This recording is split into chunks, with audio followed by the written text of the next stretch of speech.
Good morning divine soul, कैसे हैं आप सब। आशा करती हूँ आप सभी स्वस्थ और मस्त होंगे और परमात्मा की कृपा आप सभी पे सदैव बनी रहे। आज की वीडियो का हमारा टॉपिक है कि ट्विन जर्नी में जब डीएम एक्सेप्टेंस में आ जाते हैं, वो अपना लव एक्सेप्ट कर लेते हैं डीएफ से, फिर डीएफ क्यों रन करने लगती है। क्योंकि कल किसी ने मुझे कमेंट में बोला था कि डीएफ भी रन करती है, तो ये बात सच है। जब दोनों सोल एक्सेप्टेंस में आ जाती हैं कि डीएम भी एक्सेप्टेंस में आ जाते हैं कि हम दोनों में प्यार है, और तब क्योंकि डीएफ और डीएम तो का सब बैलेंस चल रहा होता है, पर अचानक कुछ ना कुछ ऐसा क्रिएट होता है कि डीएफ रन करने लगती है। उसे लगता है कि इसकी वाइफ मुझसे मैच नहीं कर रही है।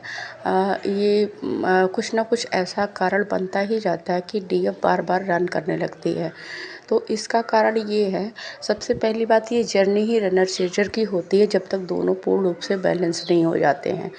जब डीएफ और डीएम मिलते हैं तो सबसे पहले फियर की वजह से डीएम भागते हैं, और जब दोबारा उनका मिलन होता है, दूसरे स्टेज पे उनका मिलन होता है, डीएफ अपने ऊपर वर्क कर लेती है, इनर वर्क करके खुद को मजबूत बना लेती है, तो डीएफ भागने लगती है। वजह क्या होती है, दोनों ऊर्जाओं में अनबैलेंसिंग, दोनों ऊर्जाओं में समानता नहीं होती है। डीएफ की ऊर्जा ऊपर उठ चुकी होती है, डीएम की ऊर्जा वहीं रहती है पहले की जगह पे। तो इस वजह से डीएफ उस अपने डीएम की ऊर्जा को खुद के साथ बैलेंस नहीं कर पाती है। उसे लगता है कि ये मेरे बराबर का नहीं है। वैसे ये चीज़ें खुद नहीं सोचती है, कुछ ना कुछ ऐसा होता है, लगता है कि हमारा कोई मैच नहीं है। मतलब मैं ये सोल की बात करूँ, उसकी सोल को लगता है कि ये हमारे बराबर की ऊर्जा नहीं है, इसलिए वो कोई ना कोई कारण ढूंढती, क्या मिल ही जाता है। वो हर छोटी छोटी चीज़ों को वजह बना के डीएम से रन करने लगती। छोटी छोटी बातों पे लड़ाइयाँ, या कोई लड़ाइयाँ नहीं हुई, साइलेंट ही किसी बात को बुरा लगना। तो रिश्ते में ऐसा नहीं होता कोई बात लगे और कोई बात बंद कर दे, सपरेशन में आ जाए, पर यहाँ होता है। क्योंकि ये ट्विन कनेक्शन बहुत ही एनर्जेटिक कनेक्शन जिस तरह है, उस तरह ये समांतर ऊर्जा का भी कनेक्शन है। जब दोनों ऊर्जाओं में तालमेल नहीं रहता, दोनों सेम लेवल पे नहीं होती हैं, तब ऐसा होता है। तो डीएफ को लगता है कि ये मेरे बराबर नहीं, इसका मेरा कोई मेल जोल नहीं है, और ये मेरी इज्जत नहीं करता, मेरी रिस्पेक्ट नहीं करता है, मेरी बातों को महत्व नहीं देता है। जबकि डीएम तब एफर्ट लगाना शुरू कर देते हैं। ऐसा नहीं है डीएम एफर्ट नहीं लगाते, अपनी तरफ से वो पूरी एफर्ट लगाते हैं। कभी कभी वो काम वगैरह की वजह से, जब फर्स्ट एज में यूनियन होता है, फर्स्ट स्टेज में, तो वो एफ़र्ट लगाते हैं काम की वजह से। उसे लगता है कि जब मैंने अपना प्यार एक्सेप्ट कर लिया, मैंने इसको बता दिया कि मैं भी तुमसे प्यार करता हूँ, सब कुछ क्लियरिटी मिल गई है, तो मुझे अपने काम पे फोकस करना चाहिए। अपनी लाइफ को सुधारने के लिए, अपनी लाइफ में फाइनेंशियल ग्रोथ लानी चाहिए, ताकि मैं अपनी डिवाइन फेमिनाइन को एक्सेप्ट कर सकूँ सबके सामने, उसे अपनी लाइफ में परमानेंटली ला सकूं। इसलिए मैस्कुलाइन अपने मनी पर काम करने लगते हैं। वो पैसे कमाने में जी तोड़ मेहनत करने लगते हैं, और वो कहीं ना कहीं से रास्ता ढूंढते हैं कि मुझे अभी खुद पे ग्रोथ करना है, खुद पे, ताकि मैं अपनी डीएफ को अपनी लाइफ में ला सकूं। और इसी वजह से वो अपनी डिवाइन फेमिनाइन को टाइम नहीं देते हैं, और कई बार ऐसा होता है कि वो दूरी थोड़ा सा चाहते हैं, क्योंकि उसे एक विश्वास हो जाता है कि ये तो मेरी है, कहीं नहीं जाने वाली है, ये तो मेरे साथ रहेगी ही। अब हम दोनों में प्यार हुआ, एक्सेप्ट हुआ, तो थोड़ी एक तरह से निश्चिंतता उनके अंदर आ जाती है। और यही दूसरा कारण सेपरेशन का होता है। जब डीएम निश्चिंत हो जाते हैं, उन्हें लगता है कि अब ये मेरी है और ये कहीं नहीं जाने वाली, तो फेमिनाइन को लगता है ये मुझे इग्नोर कर रहा है, ये पहले के ही जैसा है, इसे कहीं मुझ में इंटरेस्ट नहीं है, मेरी बातों में इंटरेस्ट नहीं है, इसे मेरे लिए टाइम नहीं है। तो वो कहीं ना कहीं इन चीज़ों से ऊबने लगती है। उसे लगता है जहाँ मेरी कदर नहीं, उसे वहाँ मुझे रहना नहीं।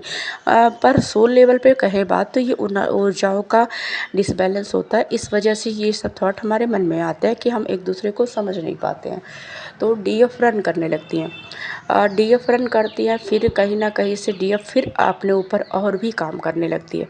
जब डीएफ खुद को और भी डेवलप करती है, तो उनके डिवाइन मैस्कुलिन की भी खुद पे काम करते हैं, उनकी भी ऊर्जा ऊपर उठती है, क्योंकि डीएम जब ये दोनों ऊर्जाएं विरोधाभास ऊर्जा है, तो एक पे काम करती हैं, दूसरे पे इफ़ेक्ट पड़ता है, तो ये दोनों अपने ऊपर उस टाइम काम करने लगते हैं।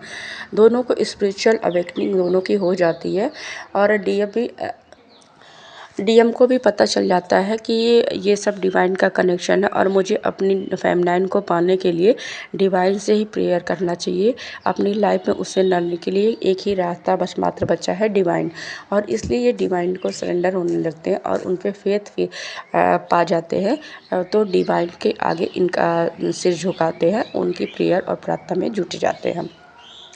पर फेमिनाइन ऊर्जा डेडिकेटली करती है डीएम के लिए। दोनों काम बैलेंस होना, तो उनकी घर, फैमिली और भी रिश्ते और अपनी फाइनेंशियल स्टेज भी उनको ऊपर उठानी होती है, बैलेंस करना होता है। और यहाँ स्पिरिचुअल उनके लिए बहुत सारा बर्डन होता है, तो वो बहुत तेज़ी से इसमें ग्रोथ नहीं पाते हैं। पर जबकि इसके उलट डिवाइन फेमिनाइन और भी ग्रोथ में आती जाती है।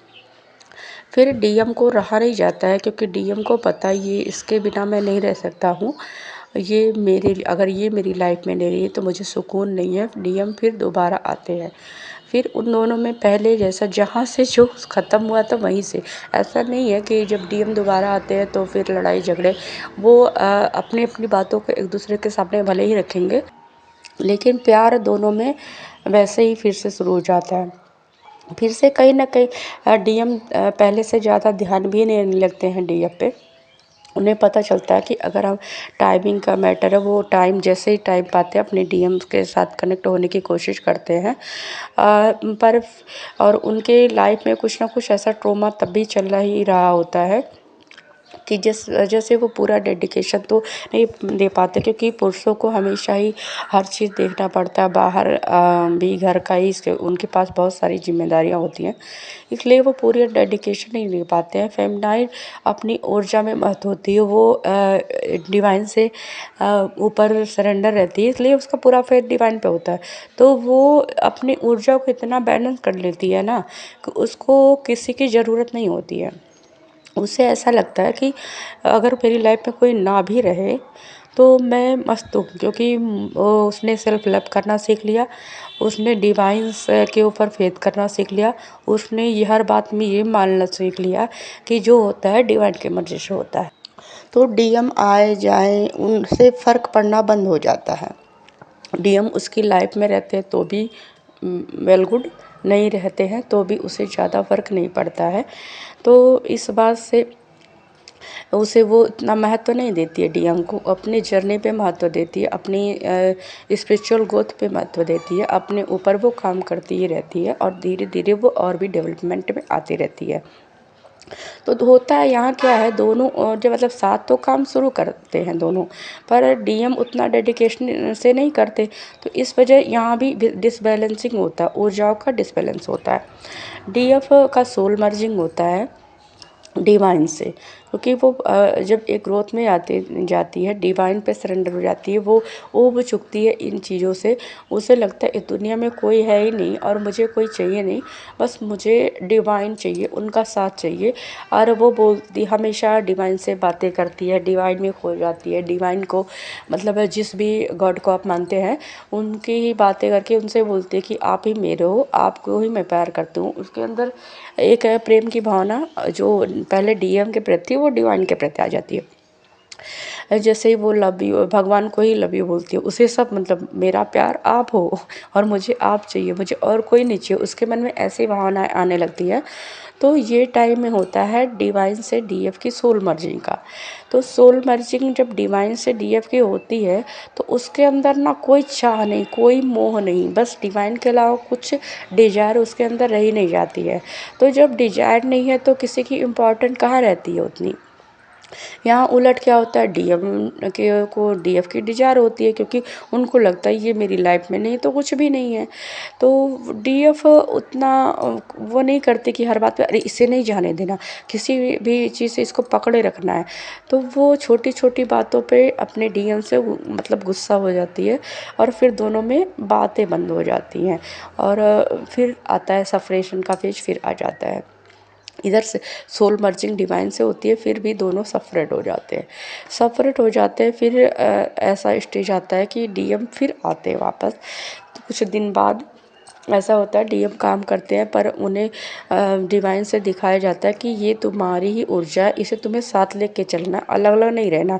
जबकि ऐसा नहीं है, डीएम भी बहुत ऊब जाते हैं, वो भी सोचते हैं कि मुझे भी इस कनेक्शन को छोड़ देना चाहिए, कोई मतलब नहीं, यहाँ कोई कदर नहीं, यहाँ बार बार सफरेशन हो रहा है, बार बार लड़ाइयाँ हो रही, इससे अच्छा ये कनेक्शन छोड़ के मुझे अपनी लाइफ में आगे बढ़ जाना चाहिए।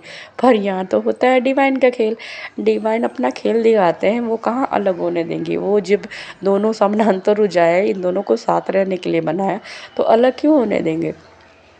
तो वो डीएम को फोर्स करते हैं, डिवाइन किसी न किसी रूप, चाहे सपने के रूप में, चाहे कैसे भी फोर्स करेंगे कि डी तुम्हें अपनी फेमिनाइन के पास जाना ही जाना है। और डीएम वापस आते हैं। फिर कुछ दिन ऐसे चलता रहता है, फिर वही आता है सपरेशन का स्टेज। सपरेशन जब होता है तो डीएम की आता है ये स्टेज डीएम और डीएफ के सोल मर्जिंग का। अब सोल मर्जिंग कैसे होती है डीएम और डीएफ की, हारमोनियस यूनियन, सोल मर्जिंग के बाद हारमोनियस यूनियन आता है। तो दोनों ऊर्जाएं जब एक स्टेज पे, डीएम भी अपने ऊपर काम करते हैं और डीएफ भी, तो दोनों ऊर्जाएं एक स्टेज पे आ जाती हैं। और क्योंकि डीएम को भी फुल एकदम कॉन्फिडेंस से ही डिवाइन पे फेथ होता है, वो अपने प्रार्थना पूजा जो भी वो है, मेडिटेशन ध्यान सब करने लगते हैं, तो दोनों एक ऊर्जा में आ जाते हैं। तो क्या होता है, दोनों की एनर्जियाँ एक दूसरे में चली जाती हैं। फेमिनाइन की एनर्जी डिवाइन मैस्कुलाइन में चली जाएगी, डिवाइन मैस्कुलाइन की एनर्जी फेमिनाइन में चली जाती है। यही होता है सोल मर्जिंग का प्रोसेस, कि दोनों में बिल्कुल उलट हो जाता है। जो इमोशन पहले फेमिनाइन में था, जो फेमिनाइन फील करती थी, इसलिए डीएम का हार्ट चक्र ओपन हो जाता है, वो चीज़ें डीएम फील करने लगते हैं और फेमिनाइन डिवाइन मैस्कुलाइन की एनर्जी में आ जाती है। वो लॉजिकल माइंड से हर चीज़ें सोचने लगती है, वो हर चीज़ में नाप तोल करने लगती है। पहले उसका प्यार बस प्यार था, पर यहाँ क्या होगा, एनर्जी का लेन देन हुआ, तो यहाँ उस दोनों की थॉट प्रोसेस एकदम चेंज हो जाती है। और मैस्कुलाइन उनके प्रति डीएफ के प्यार में बहुत बुरी तरह से पड़ जाते हैं। तो ये सोल मर्जिंग का प्रोसेस होता है।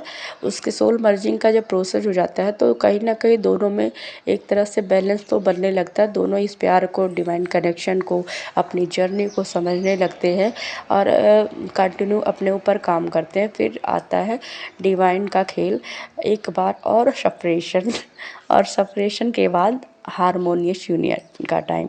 हारमोनियस यूनियन जब होता है, और यहाँ क्या खेल है, डीएफ ही भागती है। पहले मैस्कुलाइन भागते थे, अब फेमिनाइन भागती है। हारमोनियस यूनियन का टाइम जब आता है तो ये दोनों एक दूसरे से मर्ज हो पहले हो चुके होते। इन दोनों का हारमोनियस यूनियन था। हार्मोन का चेंज होता है। हार्मोन का चेंज मतलब एक होता है डीएनए का प्यूरिफिकेशन और एक्सचेंजिंग। दोनों के डीएनए में जो भी मतलब गंदगी